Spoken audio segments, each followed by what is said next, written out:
Kaieteur Radio, 99.1 FM.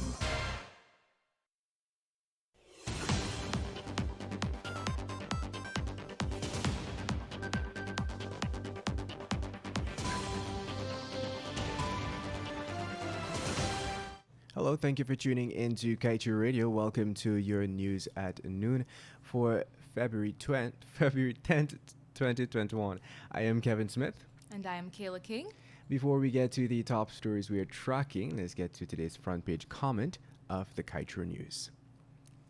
Jagdeo believes Exxon, CNOOC, Hess would pick up insurance bill, but Guyana has no guarantee in writing. Government to conduct 4 studies on gas to shore project, Vice President defends location. Body of abandoned boat passenger washes up on number 60 foreshore. 3 brothers charged with murder of Bell West man. Victim stabbed 17 times. Government looking to implement fines for Exxon's flaring, says Vice President. Yes, and now for the front page comment. Exxon has little respect or regard for our people. Yet the company has the temerity to claim that it is working in the best interest of us. They want us to accept that they are only continuing production because of their concern for us in light of the financial effects of the COVID-19 pandemic. This fake concern for us is part of Exxon's justification for the ongoing and uncontrolled damage to our environment as a result of the company's flaring. It is a lame excuse. Exxon is not doing us any favors. The company is acting on its own greed and in its own interest. It needs Guyana to restore its profitability. This concern for our well-being is contrived. Exxon is treating us as fools and thunderheads. Exxon has not suddenly developed a conscience. It can hardly claim to care about the welfare of Guyanese while it continues to poison the air, which we breathe, with its flaring of natural gas. But Exxon can dare attempt such an insult on our collective intelligence because our leaders have allowed this. Our leaders are conniving with the oil companies to plunder our resources, and all the while they are joining with them to make us feel that the oil companies care for us. We will return with the news in detail after the break.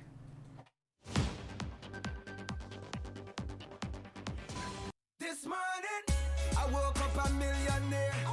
A digital millionaire. Money here, money there, money everywhere. I'm a digital millionaire. It's our 14th anniversary, and for the next 14 days, we're gonna make one lucky customer a digital millionaire every day. To enter the draw, just purchase any digital Prime bundle or top up with $1,400 or more for a chance to be a millionaire. Plus, every day, 100 lucky customers will receive $1,400 free credit. Buy a Prime bundle or top up now to enter. Digicel, better together.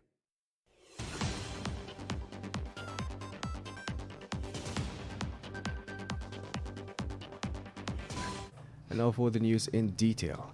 Guyana's pocket would bleed tremendously if an oil spill or any other disaster should occur at any of Exxon's approved projects. This is because the country remains without comprehensive insurance coverage from Stabroek Block operators ExxonMobil, Hess, and Sinnock Nexen. What Guyana does have, however, is an agreement with Exxon's subsidiary, Esso. But that company has little assets, so little that it would not be able to carry the cost of any disaster that could occur in the Stabroek Block area, which would leave Guyana to bear the costs. And while Vice President Dr. Barrett Jagdeo believes that Exxon and its partners should be the ones accepting liability for such disasters, the current administration has received no commitment from ExxonMobil detailing this. Vice President Dr. Barrett Jagdeo said yesterday that the government will conduct 4 studies into the proposed gas-to-shore project before it moves to implement its construction plans. This, he said, while noting that there have been adverse comments in the press that the government may be rushing forward without ensuring the project's feasibility. The project would utilize associated gas from ExxonMobil's Liza Phase 1 project, which has been in operation since December 2019. ExxonMobil Guyana President Alastair Routledge has said that the company can bring as much as 50 million cubic feet of gas to shore per day, more than Guyana needs. And now let's tell you, relatives have confirmed that the body of their loved one, Alwyn Joseph of number 65 Village Upper Quarantine, was discovered on the number 64 shore. There were no marks of violence based on what was seen during the identification of the body. According to police, the body was found just around 6 hours 25 this morning by authorities who were searching the waters for 3 missing persons. Authorities and relatives continue to search for 48-year-old Sharida Hussein and 75-year-old Babuni Harrier. The trio were left stranded on a sandbank in the quarantine waters by the boat operator sometime around 2 a.m. on Tuesday. Hussein had managed to contact her son, who she told that they were left stranded and that the water was at her waist. 3 brothers are in custody for the murder of 20-year-old Bell West resident Emmanuel Solomon and are expected to be charged. The post-mortem examination revealed that Solomon was stabbed 17 times, one of which was a fatal stab wound to the heart. The suspects are aged 26, 23, and the other below 18 years. Solomon was stabbed to death by the 3 suspects on Saturday last in front of his Bell West, West Demerara home, allegedly because of an 8-month-old grievance over a football game. Investigations are continuing. In other news, Vice President Bharat Jagdeo says the government is looking to implement fines for ExxonMobil's increased flaring at their Liza 1 operations. Exxon's increased flaring from minimum pilot levels was due to a defective gas compressor aboard the Liza Destiny oil vessel. That compressor, which has failed for a second time, has been sent to its manufacturer in Germany, where a thorough inspection on it is expected to last 2 months. Our recent calculations show that if Exxon continues to flare a volume of 16 to 18 million cubic feet of gas per day, which was shared by Dr. Jagdeo, then by April's end, the oil company would have already exhausted that 14 billion cubic feet cap. This, Dr. Jagdeo indicated, would give the government an opportunity to impose fines upon Exxon for their flaring. And with that, on that note, we head to a short commercial break. But before we go, Kayla is going to tell us what is coming up. Laborer remanded for taxi driver executed at party. Man critical after being stabbed by wife. Ganja, firearm, motorcycles, other items seized during police exercise.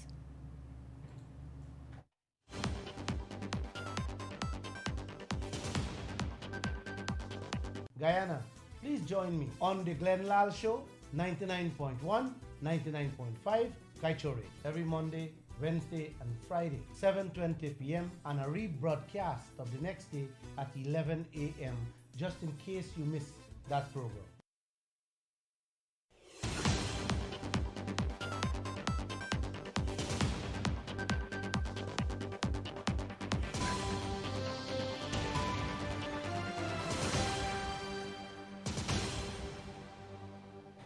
Welcome back. Let us continue with the news. A laborer was yesterday remanded to prison for the taxi driver who was executed at a birthday party last week. The defendant, 24-year-old Leroy Jones, made his first court appearance in the Georgetown Magistrates Court before Chief Magistrate Anne McLennan. He was not required to plead to the indictable charge, which alleges that last February 2nd at the Northeast Peninsula, Georgetown, he murdered 29-year-old Osafo Pollard. Chief Magistrate McLennan remanded Jones to prison, and the matter was adjourned to next March 2nd. 67-year-old Colin Helliger, a taxi driver, is currently an ICU patient at the New Amsterdam Hospital after he was stabbed by his 43-year-old wife on Monday in the early morning hours. Investigators reported that his stabbing stemmed from an argument between him and his wife. Neighbors recalled hearing the couple arguing loudly and then seeing the man running out of his house breathing and grabbing his abdomen. Doctors labeled him critical. His wife was later arrested by police and taken into custody. And all is tell you, according to a police report, between 4 hours 30 and 8 hours, ranks carried out 2 coordinated search exercises at Plum Park, Sophia, and Lillian-Dal, Greater Georgetown. During the search, a total of 848 grams of leaves, seeds, and stems suspected to be cannabis, a .38 special revolver, 2 XR, and 2 Hondu motorcycles were found. The police also discovered one 65-inch TCL television, $395,000 cash, a quantity of gold jewelry, among other valuable items. Police said the items that are now lodged are suspected to be unlawfully obtained, and several persons were arrested and placed in custody pending investigation. The Minister of Public Works, Juan Edgehill, has requested the Auditor General, Deodat Sharma, conduct a forensic audit into MARAD following recent developments of irregularities.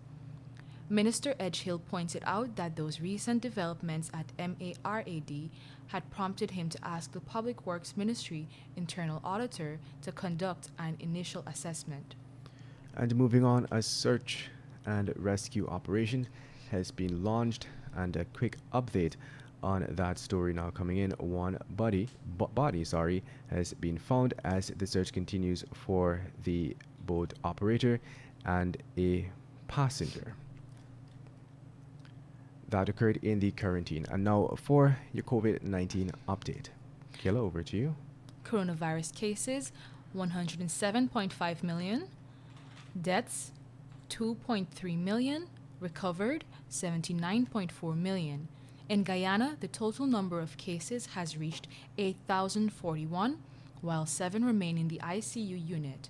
For recoveries, we have 7,026 cases, and in the case of deaths, 181. And coming from CNN, the number of new COVID-19 cases reported across the globe has declined for a 4th week in a row, according to data from the World Health Organization, offering a glimmer of hope that the world is turning a corner in its efforts to contain the pandemic. Although the numbers are getting better, letting your guard down could be an open invitation for highly contagious variants to trample the U.S., erasing progress made. Meanwhile, CDC data shows about 1 in 10 Americans have so far received at least a first dose of the 2-part COVID-19 vaccines. Meanwhile, Johnson & Johnson's CEO said he thinks people will need an annual COVID-19 vaccine for many years to come. And WHO experts say an intermediary host species is most likely how COVID-19 was introduced to humans. And that brings us to the end of today's News at Noon. Thank you for listening. I am Kevin Smith. I am Kayla King.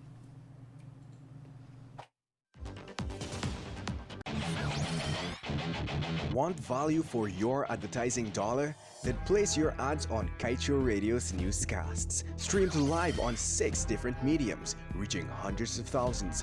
Advertise today and watch your dollar grow. Call us on 225-8465 or 226-8210 today.